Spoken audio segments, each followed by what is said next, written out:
Belakang mayoritas muslim. Hampir setiap 100 meter, 200 meter itu ada musola masjid. Ya, bayangkan kalau kemudian dalam waktu yang bersamaan mereka semua menyalakan toanya di atas, kayak apa? Itu bukan lagi syiar, tapi menjadi gangguan buat sekitarnya. Kita bayangkan lagi, kita ini muslim, saya ini muslim saya hidup di lingkungan non muslim. Ya, kemudian rumah ibadah saudara-saudara kita non muslim itu bunyikan toa sehari 5 kali dengan kenceng-kenceng secara bersamaan, itu rasanya bagaimana? Yang paling sederhana lagi, tetangga kita ini kalau kita hidup dalam satu komplek itu misalnya, kiri kanan depan belakang pelihara anjing semua. Misalnya menggonggong dalam waktu yang bersamaan, kita ini terganggu enggak?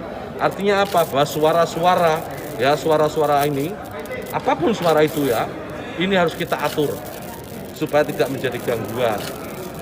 Ya, speaker di musola masjid monggo dipakai, silahkan dipakai, tetapi tolong diatur agar tidak ada yang merasa terganggu, agar niat menggunakan toa, menggunakan speaker sebagai sarana, sebagai wasilah untuk syiar, melakukan syiar tetap bisa dilaksanakan tanpa harus mengganggu mereka yang mungkin tidak sama dengan keyakinan kita, berbeda keyakinan, kita harus tetap hargai.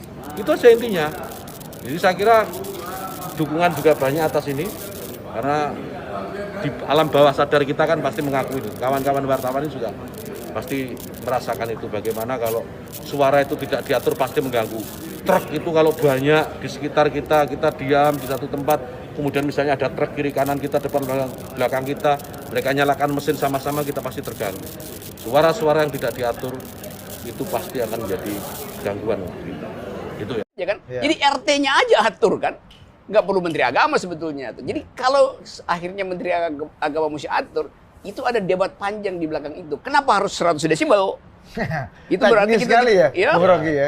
Jadi debat teknis kan. Iya, itu namanya. Tapi masalahnya gini Bung Rocky, kita tahu di Indonesia ini ada beberapa konflik sosial yang dipicu oleh seperti ini. Benar. Misalnya Tanjung Balai kan dulu. Iya, itu soal begitu. Ada kasus juga yang di mana itu lihat terakhir. Nah, kan ini sebetulnya hanya datang dari kemampuan Presiden Jokowi misalnya kasih public address bahwa ini masyarakat majemuk, bahwa kita hidup di dalam toleransi itu, bahwa macam-macam soal itu. Kalau dia secara rutin memberi public address itu sebulan sekali misalnya, nggak ada soal, maka orang akan bilang oke, mari kita atur sendiri.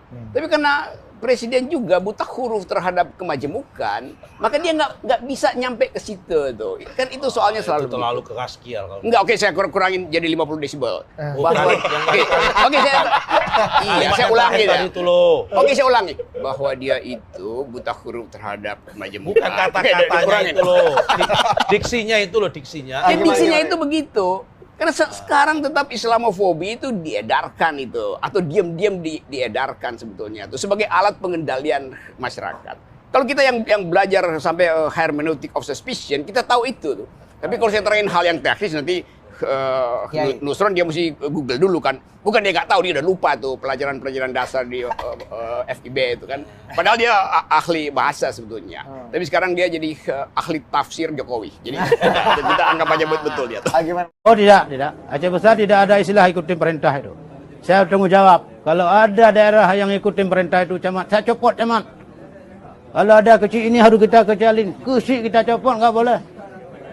Kalau camat ini kan harus kita itu perintah pusat, tidak ada. Camat di masjid kecamatan tambah lagi pengeras suara. Kalau ada camat yang takut keluar, jangan jadi camat. Gitu. Tidak semua aturan pemerintah harus diikuti ya Pak? Oh, enggak semua aturan harus diikuti. Aturan kalau kita ikuti, ini terbentur dengan aturan Allah. Hentikan aturan manusia. Aturan manusia ini berjalan selama manusia itu berkuasa. Kalau manusia nanti nggak berkuasa lagi, boleh aja nggak aturan itu jadi pengkhianat bagi bangsa.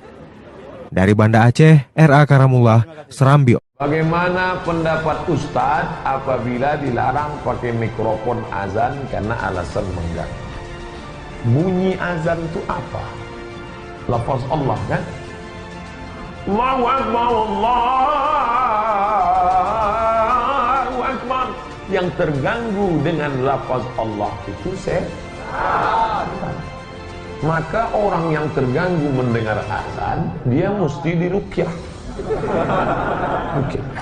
Kumpulkan se-Indonesia ini berapa anggota DPR pejabat, orang kaya yang terganggu mendengar azan, diadakan ruqyah massal. Lokasinya kalau tak punya tempat, bawa di Masjid Nurul Islam. Insyaallah siap. Nanti buat tabligh akbar, ruqyah massal para penentang azan pakai mikrofon. Ada. Di daerah Sahil ada masjid tak boleh azan pakai mikrofon. Kenapa? Karena di situ ada orang katanya membawa parang panjang kalau mendengar azan. Saya bilang, kenapa tidak kalian tangkap? Tangkap, ikat juga tang kelapa. Bacakan ruqyah ramai-ramai. Insya Allah sehat deh. Saya tak sanggup, saya kurus. Kalau tegap saya ngikat dia. Oh, gapa dan saya macam adik, saya ngikat dia, saya meruqyah. Insya Allah 2 kali pukul sehat. Takut kalau suara yang kuat, makanya azan itu kuat. Allahu Akbar, Allahu Akbar.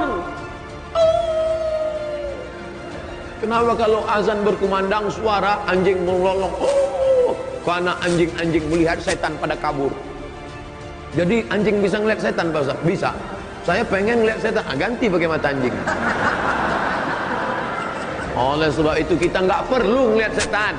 Kalau ada orang yang bisa ngeliat setan, saya tadi malam ngeliat gondorwo di rumah saya.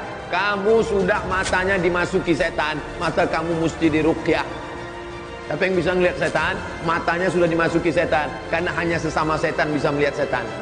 Kecuali ada orang-orang soleh yang dia melihat itu karena mukjizat Nabi, mukjizat. Adapun kepada wali-wali Allah, itu adalah karamah yang diberikan Allah. Tapi mereka nggak pernah ngaku-ngaku.